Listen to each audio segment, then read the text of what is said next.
Following midterm elections in the United States, the Republicans will claim the House, Democrats retain the Senate, and several governorships will change hands. The Russian retreat from Kherson is a major victory for Ukraine, and what is in store for the conflict during the winter months. And in other news, German courts require the state of Berlin to rerun local elections. Welcome to Inside Israel News, your home for unbiased and thorough analysis of Israeli news, politics, current events in the Middle East, and world news.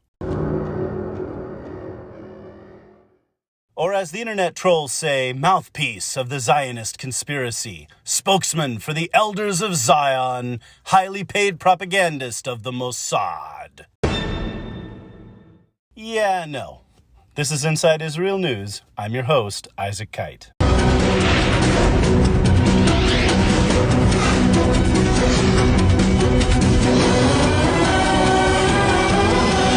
Welcome back, Insiders, the highly erudite, well-educated, and well-informed audience of this podcast.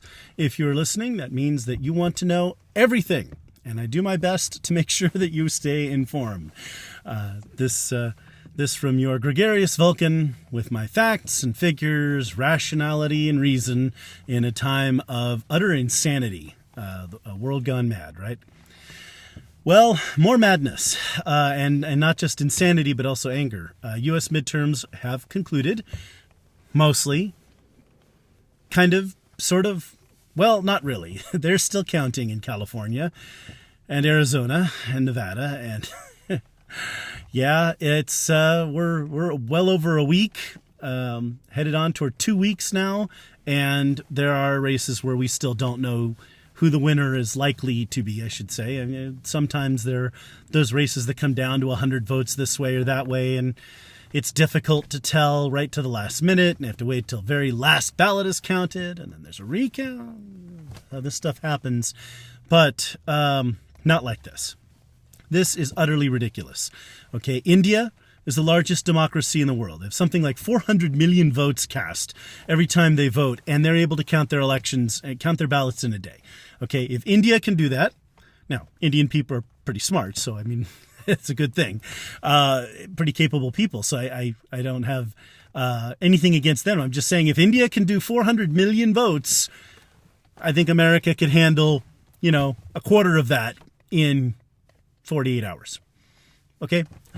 Dragging out the election counting like this just makes everyone suspicious. It eliminates whatever faith there is in the elections, and it just makes everyone suspicious.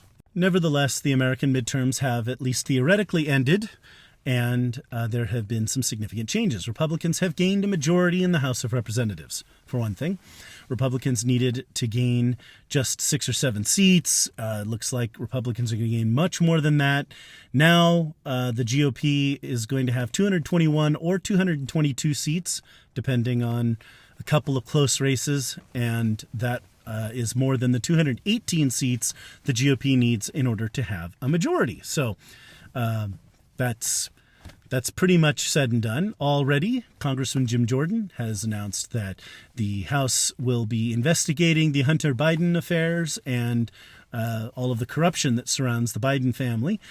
So there's already that. That's coming. In any case, the Republicans gained the House. Now, the Senate was a little bit of a different matter. As I discussed in the various articles that I wrote before the election, and especially the red wave and minority voters, the Senate map was not very good for Republicans. Republicans were defending 6 seats, 5 seats without incumbents, and at the same time trying to gain Georgia and Arizona and Nevada. So that was a lot, and it just didn't happen. In Pennsylvania, combination of a bad candidate and a very poorly run gubernatorial campaign, and that led to a GOP loss. So the GOP lost the seat in Pennsylvania, and Georgia's going to a runoff. No one got a majority. The runoff will be in December, and that will determine whether, A, if the Republican, Herschel Walker, should win, the Senate will remain 50-50, which means it's in Democrat control because Vice President Kamala Harris has the casting vote, that determines control of the Senate when it's evenly divided, or Anthony Warnock will win and the Democrats will have a narrow 51-seat majority and won't need Kamala Harris's casting vote to have a majority. Either way, the Senate is going to be in Democrat hands, at least at present, unless something should change. But the way the election results are, that's where things stand at the moment. So we'll see what happens with the campaign in Georgia. In terms of governorships, incumbent governors, Republican governors, are leaving office in Massachusetts and Maryland. Both of those states were expected to have Democrat governors, and surprise, surprise, Democrats gained those governorships. But those are deep blue states where it was kind of the exception that proves the rule for them to have Republican governors, and now they have Democrat governors. In terms of other states, the rest that were competitive, it was 1-for-1. It looks like the Democrats have gained the governorship of Arizona, where sadly Kari Lake was defeated in just a ridiculously run election, voting machines breaking down in Republican neighborhoods and people being turned away. It's not clear that would have had any impact on the election itself, but let's just say if that kind of stuff hadn't happened, we'd have less reason to be concerned about the efficacy of the elections. I mean, could somebody just try a little bit, try to make the elections look like they're on the up and up, okay? Just try. And Republicans gained the governorship of Nevada. So that's a 1-for-1. So like I said, in terms of governorships, the Democrats gained the governorships that they were expected to, and we've traded governorships in Arizona and Nevada. That's where the governorships happen. Other big news, Donald Trump is running for president. You heard it first here on this podcast. Well, maybe not. In any case, when I covered the CPAC conference in Texas in 2021, we had audio directly from Donald Trump then, and my analysis at the time was that Donald Trump would run for president. And a funny thing happened. Donald Trump announced he's running for president. So there we are, right? We're going to have a second candidacy for Donald Trump. I'm going to discuss a little bit more on that particular topic in just a minute. Because before I cover that, I really want to cover what went wrong with the midterms, or why the midterms were what they were, before I go into that. So let's dive into that for a minute and see what that looks like. So a number of criticisms have been raised. I'm going to kind of go over those criticisms, give my own take on them. All right. There was no unified GOP message. The House attempted something like the contract with America, but it wasn't put around. I mean, the media didn't pick it up. Obviously, we don't expect them to. But for some reason, it just didn't get out there very well. In any case, you have to have a message. You have to have something that you're about. Right. And you can't just say, well, inflation, bad. You have to come up with something a little more sophisticated than that. And the GOP just did not have a message that really got out there nationally. I want to say nationally because there were some places where GOP message did resonate very well. In New York, for example, Lee Zeldin, who was running for governor, made it a very close race with Kathy Hochul, the incumbent governor who took over after Mario Cuomo's resignation. Andrew Cuomo's resignation, excuse me. I'm showing my age there, aren't I? I remember when when you thought of New York, you thought of Mario Cuomo before the days of the good old New York of the 90s when Rudy Giuliani cleaned that place up.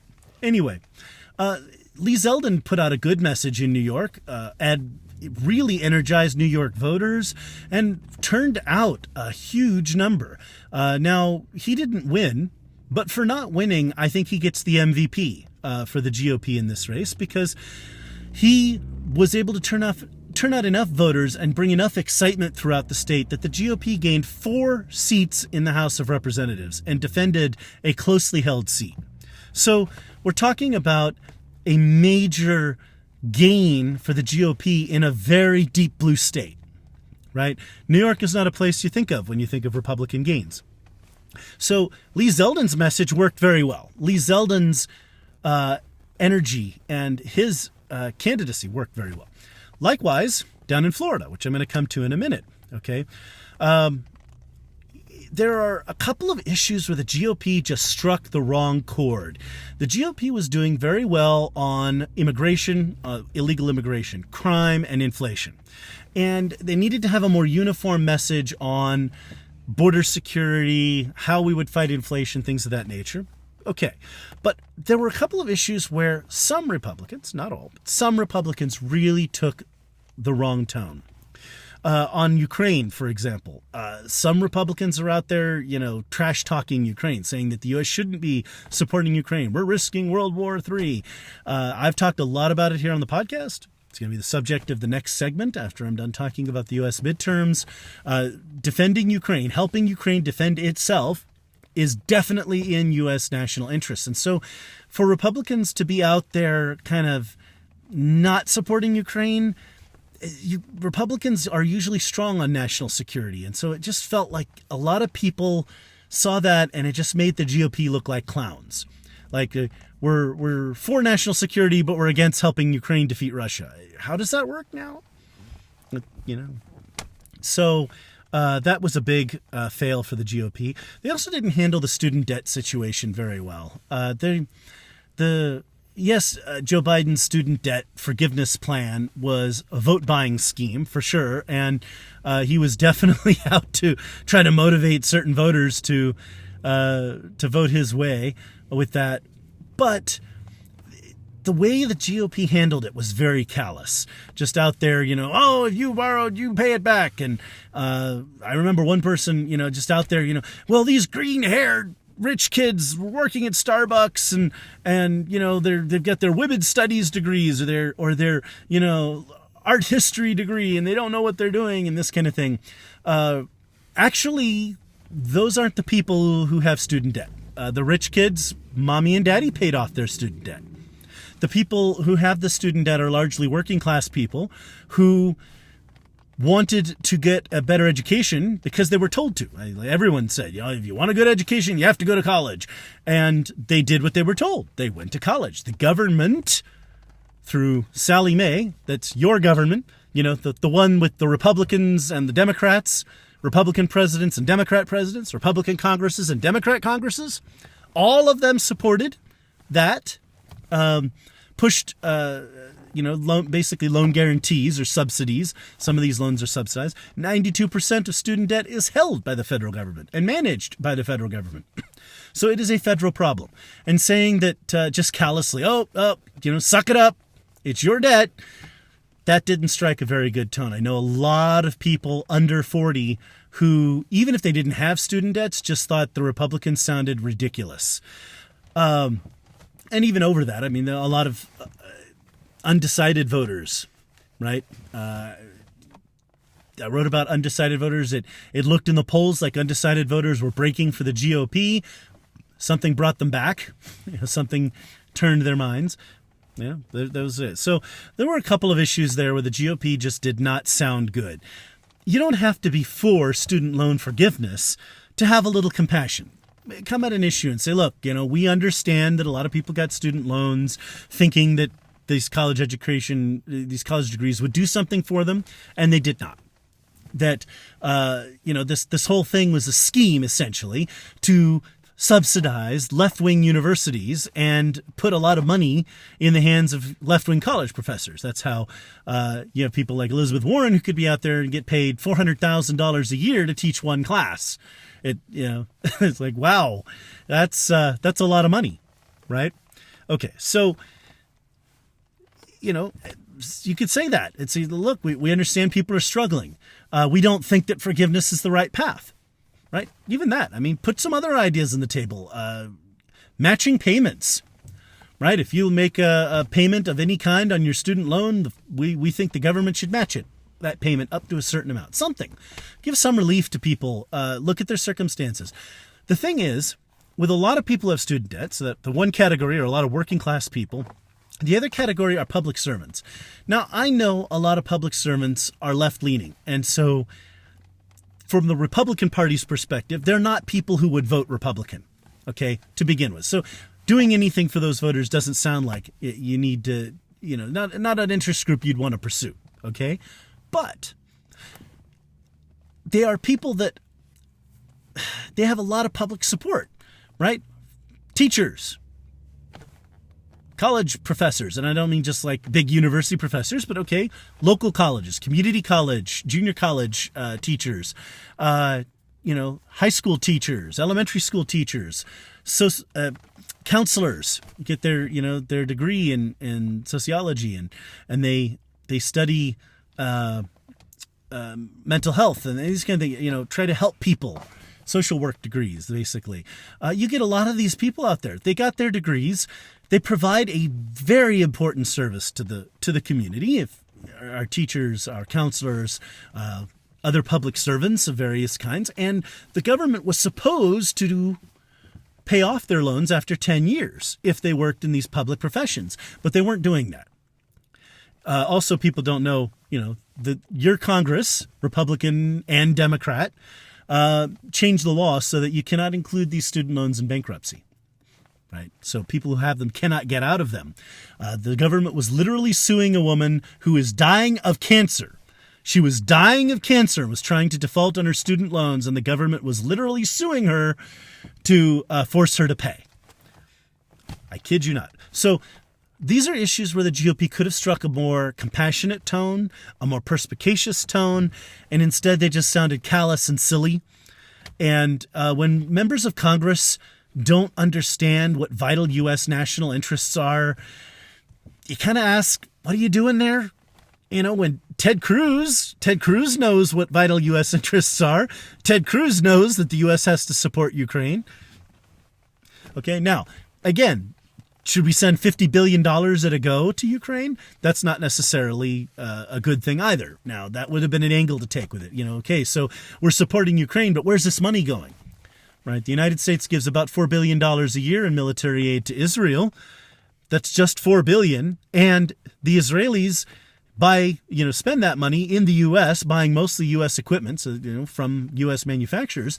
And Israel is a vital ally and protects a lot of U.S. interests in the Middle East. All of those bad guys that Israel keeps pinned down would be attacking the United States and our allies in Europe if Israel were not there holding them back. Okay, and incidentally, also our allies in the Middle East. So if you want the Saudis to stay in power and not to be replaced by, say, the bin Ladens, you help Israel keep the terrorists busy. Okay? Well, so Israel gets that money and we get a lot of bang for that buck. But $50 billion to Ukraine? I don't know. I mean, if that money is going to buy arms here that we ship over there, okay. But if we're just giving money to the government of Ukraine, do we really know where that money is going? Okay, those are ways you can attack these issues. All right, so enough, perseverating on these particular issues. I'm just making the point that it made the Republican Party look ridiculous, like they didn't know what they were talking about, and amateurish, childish. And the student loan issues made them look mean and callous. You've got to be careful about looking mean in American politics. Nobody likes a meanie. There's a way to give people the cold, hard truth without making it sound mean. Right? Sometimes you don't sugarcoat, but you do have to be honest with people that, hey, they're tough times or what have you. But you have to make sure you're not being mean, right? We're Americans, we're compassionate people. Okay. Another issue, redistricting and incumbency. These were big ones. And so I want to say I really resonate with these. The newly drawn districts in a number of states, especially blue states, but even in red states as well, no matter what you do, you can use the software and try to manipulate them. Oh, this will be a Republican district. Oh, this will be a Democrat district. You never quite know exactly what's going to happen. And when it comes to swing districts, it can be kind of complicated who turns out and what have you. So the Democrats, for example, picked up 6 seats in the House this year, even though Republicans gained more than, obviously gained enough seats. They flipped enough seats that those 6 gains did not prevent the GOP from gaining the majority, right? But it's just that there are a lot of shifts back and forth. So if the GOP had held those 6 seats, then they would have a wider majority, right? But they didn't. And the GOP flipped a number of Democrat seats. 3 seats in Florida, 4 seats in New York.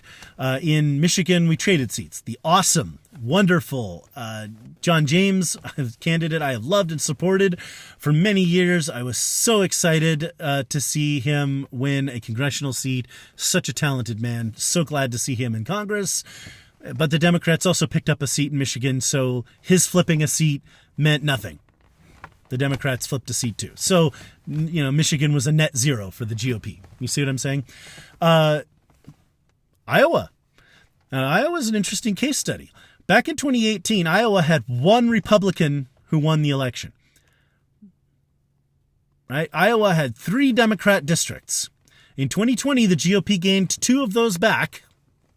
And now the GOP has gained the 4th one as well. So now Iowa, in terms of the House of Representatives, is completely red. That's interesting. The shift is on. So you see some of these districts going back and forth. Redistricting certainly had an effect.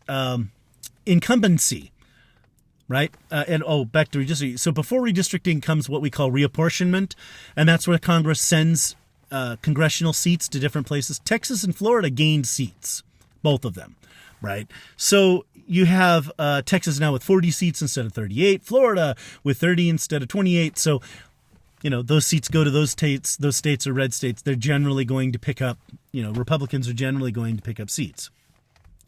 Okay. Number 4, poor candidates. This one's a no-brainer. Unfortunately, this is the case. Now, the poor candidates people are talking about are in the Trump line. They're saying, well, Donald Trump foisted a bunch of bad candidates on the GOP. I don't see that in any way, shape, or form. The candidates that Donald Trump supported, generally speaking, were people who were going to fight for their constituents, right? And there's no point in electing a Republican in a race when they act like the old school Republicans, when they have no spine, they don't represent their base, they don't do anything, right? Now, Democrats do. I mean, who wants to vote for a Democrat who doesn't support, the Democrat base and do what they were elected to do? The difference is the Democrats do what they're elected to do, or rather, they support their base. It's the Republicans who don't. Don't stand up for their base. Don't defend people. Wish they had some other group of people voting for them. They just completely surrender on every issue, right? Well, that changed with Donald Trump. So something to be said there. But Mehmet Oz in Pennsylvania just did not do the trick. Not a great candidate. He was polling well there for a while, but polls, you have to take them with a grain of salt. It really did come down to turnout, and obviously the Democrat turnout was much better in Pennsylvania. Now, it was still competitive, and the GOP can still be competitive in Pennsylvania in statewide races, but it just did not turn out for the GOP. On the other hand, very conservative candidate Ron Johnson, big supporter of Donald Trump, longtime favorite of conservatives in Wisconsin, won a narrow re-election. So that means that, somebody who's very, very strong supporter of Trump, very conservative, managed to be reelected. In Arizona, Kari Lake ran a great campaign, had a very exciting candidacy for people on the right, and it looks like the turnout models just do not favor her. And I don't know. Arizona just voted to shoot itself in the foot. I guess Arizonans like being poor and having high taxes. And, they voted for, corrupt inside establishment person who doesn't actually care about anyone and is going to destroy the state's economy. Fine. I mean, I think, that's great for Texas. That's great for Florida. It's terrible for Arizona. So don't know what to tell you there. But those were very close races. GOP is still competitive there. In Nevada, it looked like Adam Laxalt had a good chance of winning, but he just narrowly came close, not quite as well as he could have. And that's incumbency. To a large extent, incumbents won, for the most part. It was a good night for incumbents, generally speaking. So redistricting and incumbency were certainly powerful. They certainly played their role. Poor candidates. There were a few. Honestly, there were a few candidates who could have been better, for sure. But that is a problem. I mean, where do we get better candidates? I think a lot of the attacks on Herschel Walker are somewhat unfounded. I mean, he was a sports personality. He has some personal issues for sure. He's running against, this Warnock guy who's basically an overt anti-Semite and has praised communist governments. I mean, this is a guy who shouldn't be in the he shouldn't be in mainstream politics, right? How is this guy mainstream? He's extremely radical. How did this guy get elected to the Senate? Only in quirky circumstances back in the 2020-2021 election period. Anyway, so there were a number of issues there, but Herschel Walker's not a terrible candidate, and he did really well in Georgia, came very close, fell just a little behind. We'll see how the runoff goes. The Libertarian candidate did win 2% of the vote, and I don't see Libertarians voting for Warnock. So if any of those people turn out in any numbers, they could very quickly change that race. Also a question of turnout. Governor reelected in Georgia, Governor Brian Kemp, he's lending his GOTV machine or his GOTV efforts to Walker for the runoff. So we'll see. Last but not least, mail-in voting and drop boxes. Big problem in this election. We don't know where those ballots come from. We don't know which ones are legitimate. We don't know if any of them are being dropped illegally by mules. So what do we know? What we know is that those are bad news for elections, and that anywhere these drop boxes and mail-in voting is done, elections will have to be suspect. Read Arizona and Nevada. So, this is an issue. Donald Trump, in his announcement for his candidacy, said that he wanted to see election voting on election day with an ID. Secure elections. That's how it's done in most of the world. Mail-in voting is almost non-existent among the democracies of the world. So that needs to stop. So those are a number of the things that hamstrung the GOP. Nevertheless, the GOP has won a huge victory, taking control of the House, and with a comfortable enough margin, 221, 222. I mean, that means it's close, 4 or 5 seats, but they'll be able to control the House and prevent the Democrats from passing any new legislation. Well, as of January, there's a lot of stuff being discussed in the lame duck session that could be problematic. All right, last thing on this topic from the midterms going forward into 2024 is talking about Trump's path to victory, the 2024 election. Now, I've written a little bit on politicalvanguard.com about this. You can read my articles there in the contributors section. On desktop, it's just below the main headlines at the top, so just scroll down a little bit and you'll see contributors. On the mobile version, you'll have to scroll down a little ways, kind of halfway down, but you'll find the contributors section. You go all the way down on the mobile version and you will find Inside Israel News. So that's another place that you can listen. In any case, I have written a little bit on there, and I will be writing some more about domestic politics there, because I don't do a lot about domestic politics in America here on the podcast. If it weren't for the midterms, I really wouldn't be talking about it a lot here, but it begs analysis. In terms of the midterms and Israel, they're not going to have a major impact on Israel, pro or con. And Republicans are strong supporters of Israel. Democrats are reasonably, their support is weakening, but there are plenty of pro-Israel Democrats. So the results shouldn't be a big change in Congress. There are a lot of problems this administration has. So it'd be nice if that would change, but that's not something that was on the ballot. And in terms of Bibi Netanyahu's government, probably not going to be any big issues between Israel and the United States. The relationship's going to be a little bit chillier than it was with Yair Lapid, but, not much of a change. Bibi Netanyahu is well known in Washington. He's met all of these political leaders before, so he'll do well. All right. Looking forward to 2024. So Donald Trump has announced his candidacy. At this point, he's basically won the GOP nomination as a foregone conclusion. There's talk of, could Ron DeSantis run against him, or Neil Youngkin, or somebody else? This is Donald Trump we're talking about, okay? He has a huge support base. He was able to blow out of the water people like Jeb Bush and Kasich and all those guys, Rubio. He even beat Ted Cruz, okay? Nobody's going to defeat him in a Republican primary even now. So Donald Trump is already, he's basically the de facto winner of the Republican primary as it stands. That said, if someone does run against him, all they're going to do is waste their time and money, and Donald Trump's going to come out the other end as the nominee, having wasted some of his time and money going forward. The Democrats are going to have to drag Joe Biden back. They really have no one else they can go with. The main contenders looking at the Democrat nomination, if it were not Joe Biden, are Elizabeth Warren and Pete Buttigieg, who are recycled candidates from 2020, neither of whom ever really had any serious traction in terms of Democrats, let alone nationally. And they're both very radical. And Gavin Newsom, governor of California. Again, radical, out of touch with American voters. It's California. He's way out there on things. His lockdown policies were miserable and would come back to bite him in the tuchus. But he is a very charismatic speaker. I've met the man several times. I've heard him speak. He makes you feel good. He gives you good pep talk speech.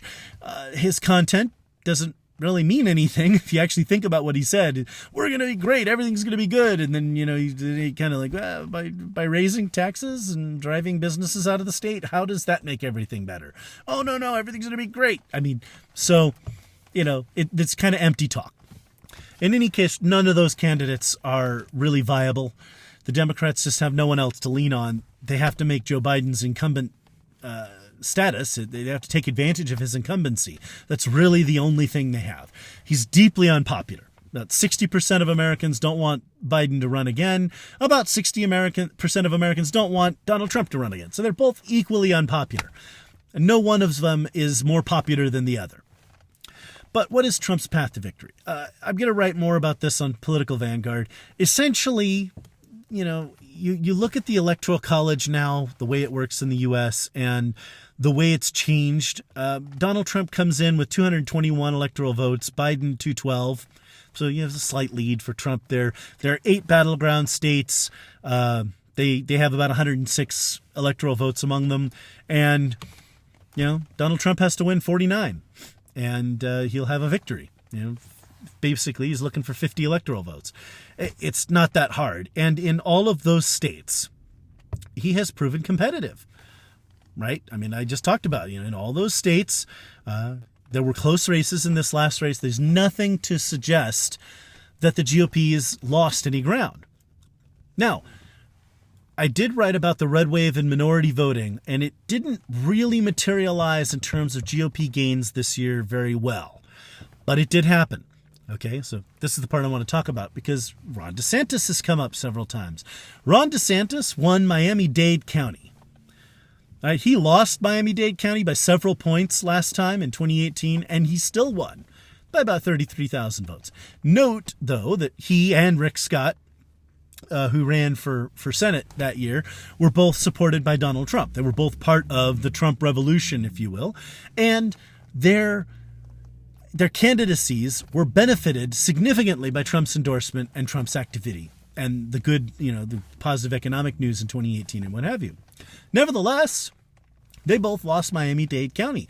This time, that was not the case. This time, Ron DeSantis won re-election by almost 20 points. Right? Not just double digits, right? 20 points. And he won Miami-Dade County. There's this great video that's been going around. If you haven't seen it, go find it. Of MSNBC when they put up the results for Miami-Dade County. And there were audible gasps among their news commentary staff. Oh my God. And the commentators, oh yeah, I know. Look at this. Latino voters are shifting to the right.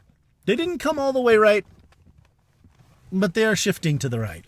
So, that's where that has a huge impact.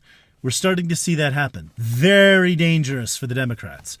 As little bit by little bit, Latino voters and African Americans, especially black men, are starting to vote Republican in greater numbers. And that's very dangerous for the Democrats. In Texas as well, good numbers for Republicans among Latinos and African Americans in Texas as well. Now, that's a significant part of the base and a significant part of the growing of the GOP. It's not everything, but it is a sign that things are changing there. If those demographics are more willing to vote for Donald Trump in the next election, that helps him. In any case, he has a competitive election coming up for sure. It's probably going to be against Biden. If the Democrats choose another candidate, they probably won't win. This is going to be interesting because it is only the 6th time in American history, if both candidates are nominated, it will be only the 6th time in American history that there have been consecutive presidential elections with exactly the same candidates, right? And an interesting thing happens here. I know what you're thinking. Slow down. If you're like me, you're like, but Isaac, which ones were they? And what happened? I've got you. Slow down.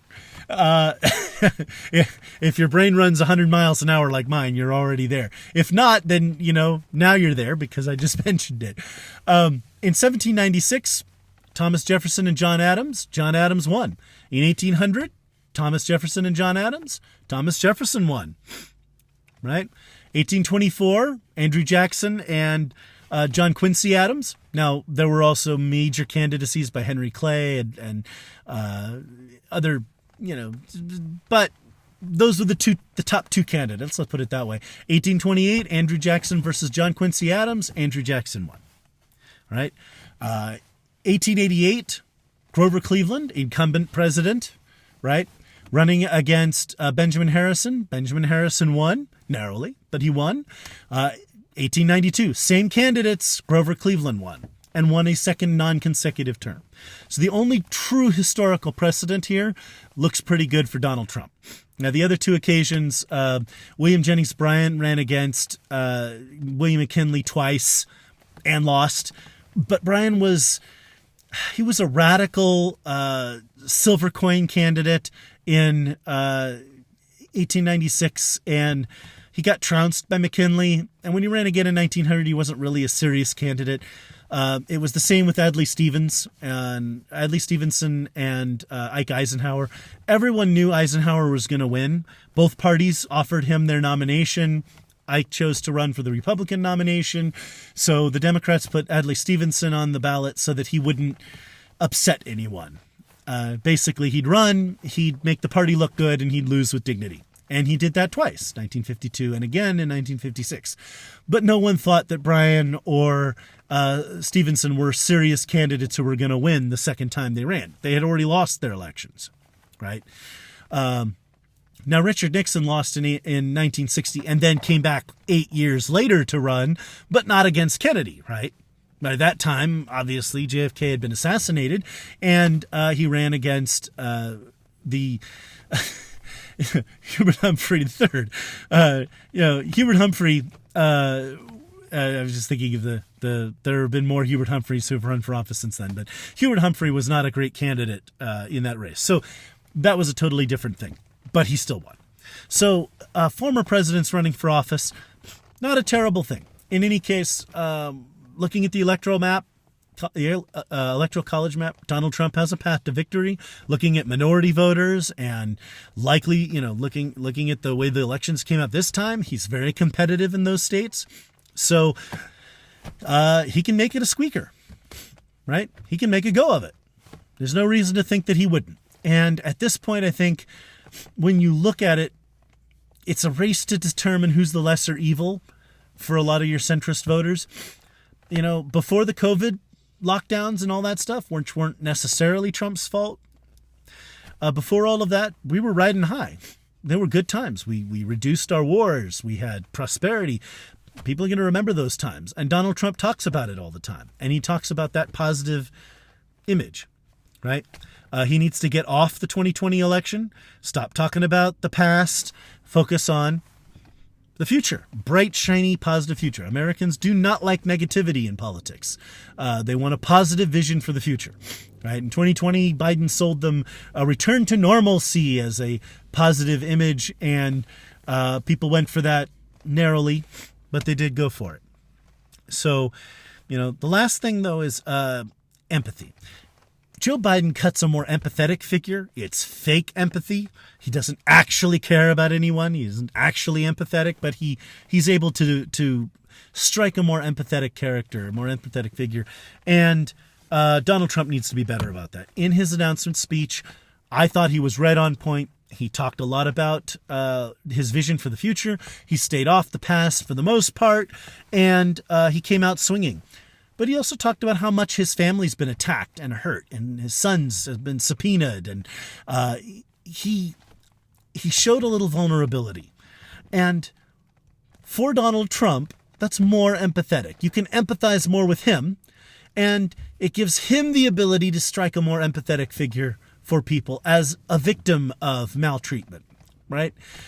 It's not perfect, but I'll take it.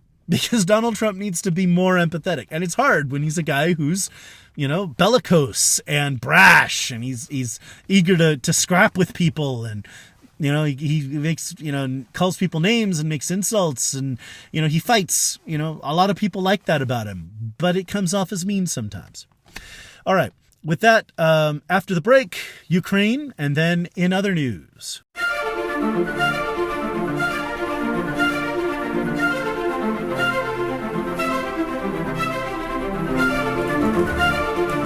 All right, on to Ukraine. So, there's been this fighting near Kherson, which is a regional capital. This is a very important place. It's the first regional capital that the Russians took, and a very symbolic capture for the Russians. Nevertheless, they have retreated from it. There was talk of the Russians defending it to the last man, street by street fighting, that kind of thing, and then the Russians decided to retreat. Strategically sound decision-making, considering that Kherson is on the left bank, if you will, of the Dnieper River. It's just indefensible. From a military point of view, with Ukrainian forces closing in, there's no reason to try to keep it. You withdraw to the other side of the river, use the natural boundaries. This is because a lot of technology has been kind of neutralized in the war. This is much more, I don't want to call it static warfare. It's a much more old school type of war than we're familiar with. I mean, a little bit more World War II, maybe World War I thinking, right? It's not really a high-tech, fast-moving war where, lines are changing constantly and stuff's moving around. We took Iraq in the Gulf War in 4 days. A lot of fast-moving pieces. The Republican Guard thought it was safe up in northern Kuwait, along the Iranian border over there. And no, they weren't. They got the snot bombed out of them, and before they knew it, they were surrounded. So that's fast-moving modern warfare for you. But that's not what we have here. And so it was good to see the Russians retreat, if for no other reason than it means that someone in the Russian hierarchy is thinking. Someone has a brain. Because you don't want to start making stupid mistakes. One of the big criticisms in the Second World War was there were several leaders who just pitched really dumb ideas. Now, Winston Churchill was a great war leader, but he also had a lot of bad ideas. And a lot of people have looked at, some of his notions and just like, that was off the wall. It was ridiculous. His effort to defend Greece, for example, was disastrous, and Crete especially. Cost the Royal Air Force, the Royal Navy, and the Army quite a bit of resources that could have been spent instead driving Italy out of Libya and Tunisia and securing North Africa. Now, if Germany had been thrown out of North Africa instead of trying to defend Greece, that would have been huge for the Allies. My point here is that Churchill had some bad ideas. Hitler was terrible with this because he'd, tell his generals, no, do this instead. Don't do that. And he got in 1942, he went out and took control on the Eastern Front, and he's telling them, you have to take Sevastopol. It's besieged, but no, you have to take it. You have to take Stalingrad. Really dumb ideas. Bypass the cities and go get the oil, the oil fields. Like, that's what you're fighting for. That's what you want. First, to deny them to the enemy, and then cut off their access to the Caucasus and take that territory for yourself. Anyway, thankfully, we are all grateful that Hitler was kind of a military nincompoop. Thankfully. The world is grateful to see him go. Okay, so, but the Russian retreat from Kherson means that somebody is thinking. It's not just emotion, and it's not just like, stupid pig-headedness. At least somebody is thinking. So winter is coming.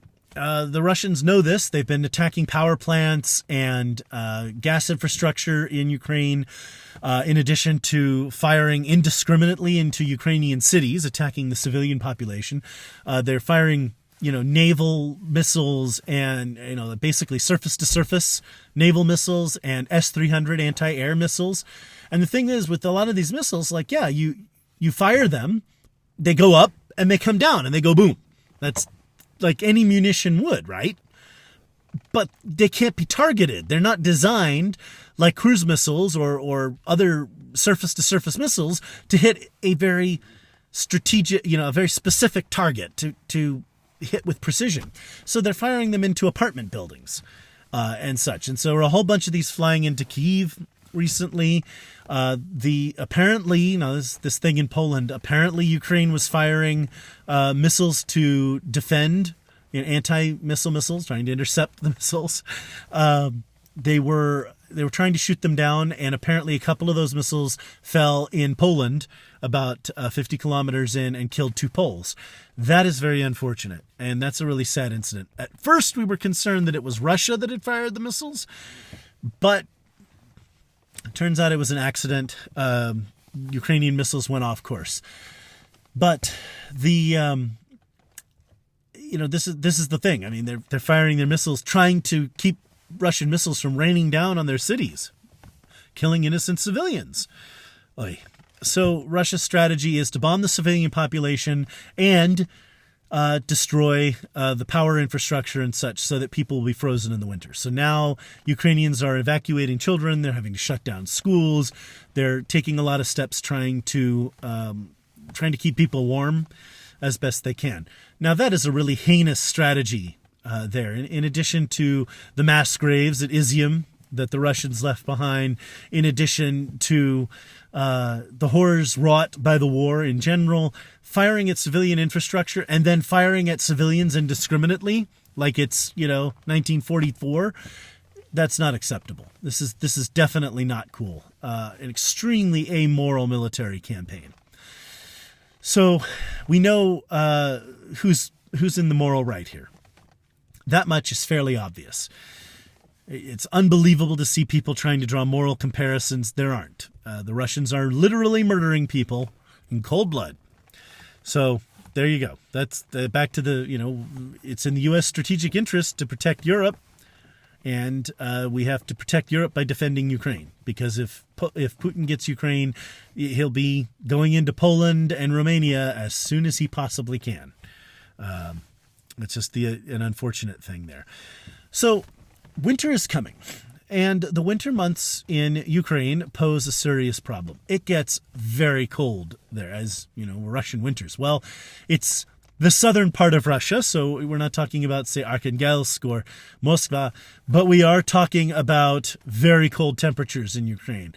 And that, in addition to the civilian suffering that's going to result, that creates certain problems for the military. It's extra cold. Equipment won't function. Men get cold and injured and can't fight. There are all kinds of problems that happen. Can these two continue fighting? Well, absolutely they can, and they probably will. There's been talk of attempts at ceasefire, what have you. Unfortunately, ceasefires would be bad for Ukraine. At this point, Putin would love to create a static situation with him controlling part of the country and Ukraine controlling part of the country. And if he could make that last for the long term, then he could just keep what he has, right? He doesn't lose any ground, and he'll wait a few years and rebuild and rearm and prepare a little bit better, and he'll come back and try again, because that's who Vladimir Putin is. That's what he does. But Ukraine doesn't want that. They want to drive him out. And NATO backs Ukraine. NATO is with Ukraine. United States is part of NATO. United States is with Ukraine.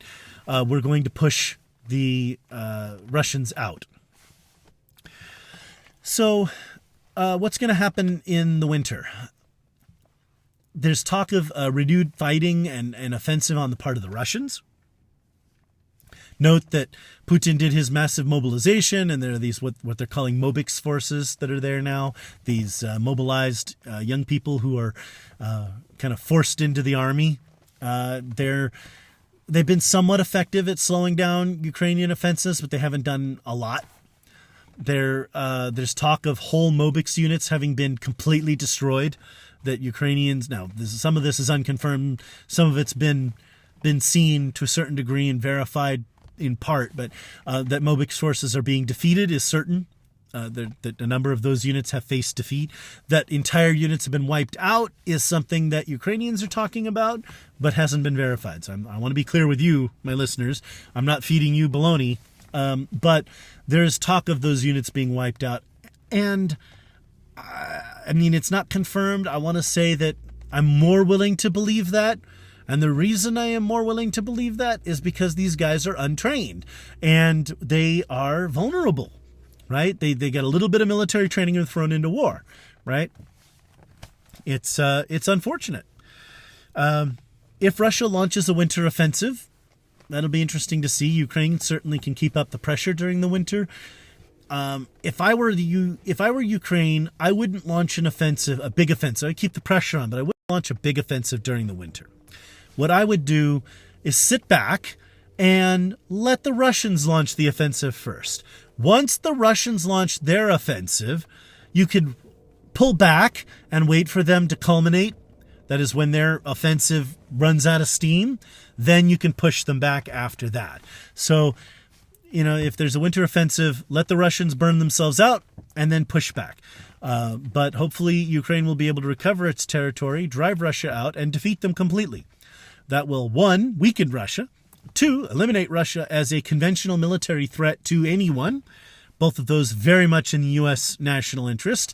And yes, it leaves, Russia is still a nuclear power and will still have some status as a world power. But the Russians are just going to have to accept that, nobody wants to hear it anymore. They're not as big, bad, and tough as they'd like to think they are. So with that,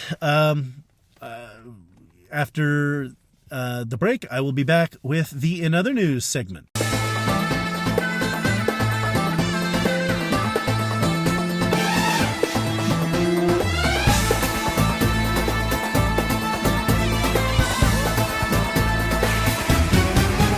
And now for In Other News. In Other News is a Facebook page where you can follow and get the news that does not make headlines in the United States, or rather that basically doesn't get covered in the U.S. There are a lot of things that go on out there in the world, and if you want to stay informed about them, then follow the In Other News page and get the rest of the news that's out there. There are a lot of stories that you don't hear about. For example, this one. And, be honest now. Did you know that this was happening? A court in Berlin has ordered an election do-over in the state of Berlin. Germany has a number of states. They call them Länder. The Berlin Länder is a state, not just a city. It's kind of a city and a state in one. They have a mayor who is directly elected. And when they held their elections back in 2021, there were a number of problems that were noted. Ballots had the wrong candidates on them or were improperly printed. A number of ballots were photocopied in a hurry, which kind of made that weird. Polling stations, some of them were open too late after polls had technically closed. Others were closed during the day when people should have been able to vote. There was a marathon scheduled the same day, which prevented people from accessing polling booths in certain places. There were just a lot of irregularities that violated the law.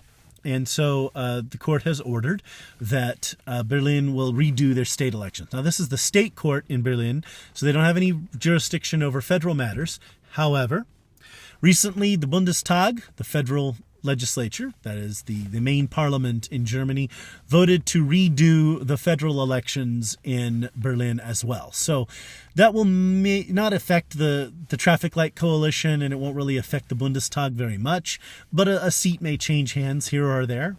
In any case, the Germans want to make sure that the election is completely legit. Now, very few elections will actually be impacted by this decision, as I mentioned before, but the mayoral race is an interesting one there in Berlin. This one could be interesting. So incumbent mayor is Franziska Giffey, Franziska Giffey, and she is facing the Green Party candidate, Bettina Jarasch. Now, Jarasch is an interesting candidate. The Green Party, they're trying to unseat the thing. But Giffey has a pretty, she was reelected. It was kind of close. So it's going to be interesting to see how that goes. The Green Party has a chance to win that important political office there in Germany and gain a little bit more prestige, right? Now, redoing elections in Germany is not unprecedented. It's happened before. In 1991, Hamburg was forced to rerun its election, so it's happened. This has been done before. A couple of other countries have had elections rerun here and there because of issues with the way the election was conducted. So, it could happen. It happens here and there. But this is interesting to see this happening here. I just want to take a note at the end of this that given all of the improprieties in Arizona with, voting machines being down, with counting machines being down, inconveniently in, Republican-leaning neighborhoods, with all the problems that happened there, maybe Arizona's election should be rerun. Who knows? That's just not how we do things in America. In America, it would be rather unprecedented. It's rare.